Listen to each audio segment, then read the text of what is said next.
سفر میں حضور علیہ الصلوۃ والسلام اور اصحاب گامزن تھے کہ راستے میں قیام کیا تو ایک قبیلے کی صلح کروانے کے لیے حضور علیہ السلام تشریف لے گئے.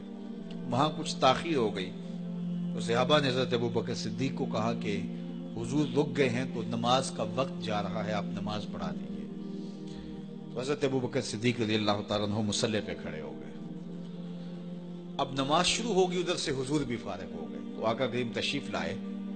تو آقا کریم علیہ السلام جو ہی تشریف لائے تو صحابہ کی صفیں بندی ہوئی تھی.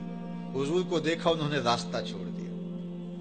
پیچھے سے لے کر کے مصلی تک صحابہ نے حالت نماز کے اندر حضور کے لیے راہ کشادہ کر دی. کاش کہ یہ حدیث سب لوگوں نے پڑھی ہوتی اور امت میں اتنے فرقے نہ بنتے اور یہ سوچ کبھی نہ پنپتی کہ نبی کے خیال سے نماز ٹوٹتی ہے. یہاں تو راستے چھوڑے جا رہے ہیں، یہاں تو پروٹوکول دیا جا رہا ہے. اللہ اکبر. اور یہ حدیث کہیں چھپی نہیں ہے، بخاری کے اندر چھپی ہوئی ہے. اللہ اکبر. آقا کریم علیہ السلام تشریف لائے تو صحابہ نے راستہ چھوڑنا شروع کر دیا. نماز بھی چل رہی ہے اور حضور کا راستہ بھی چھوڑ رہے ہیں. بالکل حضرت ابوبکر صدیق کے پیچھے آ کے حضور کھڑے ہو گئے. ابو بکر لا یلتفت یمینا ولا یسارا، جب آپ نماز پڑھتے تھے تو نہ دائیں دیکھتے نہ بائیں دیکھتے، پوری توجہ انہماک ہوتا. وہ اپنی کیفیات کے جہان میں ڈوبے تھے اور حضور آ کے پیچھے کھڑے ہو گئے. صحابہ نے اپنے ہاتھوں کی پشت پہ ہاتھ مارنے شروع کر دیے. مکعن و تصدیہ، قرآن نے تالی لگانا، سیٹی مارنا، یہ شیطانی اعمال ہیں، لیکن ہاتھ کی پشت پہ ہاتھ مار کے متنبع کرنا یہ مختلف مواقع کے اوپر یہ جائز ہے. تو اب جب حضور آ کے پیچھے کھڑے ہو گئے اور صحابہ سمجھے کہ حضرت ابوبکر صدیق ایک استغراق کے عالم میں ہیں، ایک کیفیت کے جہاں میں ڈوبے ہیں، تو انہوں نے اپنے ہاتھوں کی پشتوں پہ ہاتھ مارنے شروع کر دیے. تو حضرت صدیق اکبر سمجھ گئے کوئی غیر معمولی واقعہ ہو گیا. دیکھا پیچھے حضور کھڑے تھے.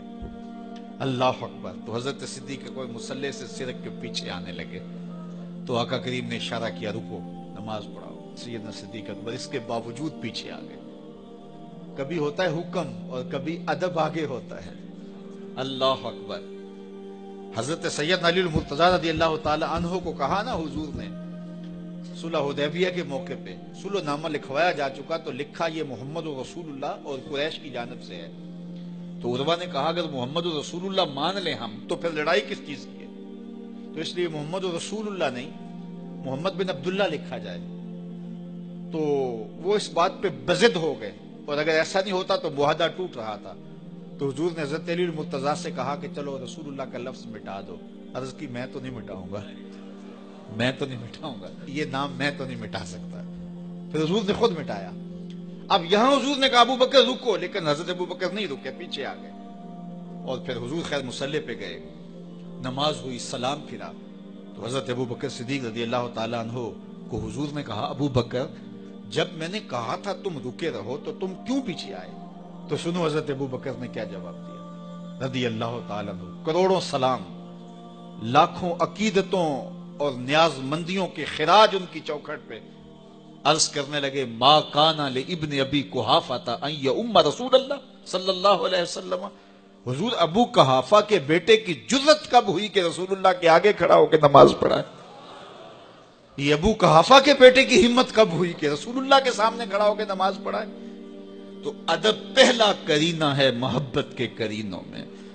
حضرت ابو بکر صدیق رضی اللہ تعالی عنہ نے اگر حضور علیہ الصلوۃ والسلام کی اطاعت اور حضور کی محبت، ادب، فرما برداری اور جانثاری کے انوکھے باب رقم کیے ہیں، لیکن حضور نے بھی ان کو جو اعزازات دیے. ایک خاتون آئی مسئلہ پوچھنے، آقا کریم نے فرمایا پھر آ جانا.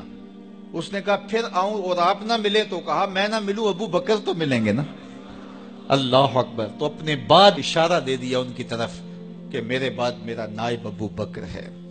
اللہ اکبر. عزتوں کی مسند اور عزتوں کی معراج اور عزتوں کے مقام پہ سیدنا صدیق اکبر رضی اللہ تعالی عنہ کو بٹھایا.